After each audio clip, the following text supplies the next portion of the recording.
আজি আমি চাৰিটা এনেকুৱা খাদ্য বস্তুৰ বিষয়ে কথা পাতিম যিবিলাক খাদ্য বস্তু কেতিয়াও ৰাতিপুৱা খালী পেটত খাব নালাগে।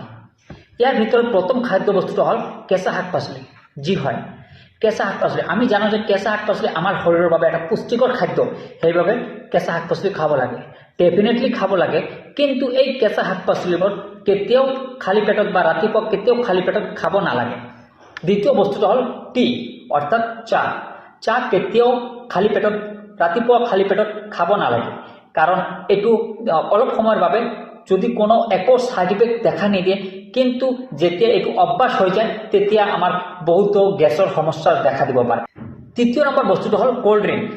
কোল্ড ড্ৰিংক নাইবা সোডা বা কাৰ্বনেট জাতীয় কোল্ড ড্ৰিংকবিলাক কেতিয়াও খালী পেটত খাব নালাগে, কাৰণ এই কোল্ড ড্ৰিংকবিলাকত বহুত বেছি কেমিকেল দিয়া থাকে, যিটো আমাৰ ডাইজেশ্যন সিস্টেম অৰ্থাৎ হজম শক্তি হোৱাটো প্ৰব্লেমৰ দেখা দিয়ে।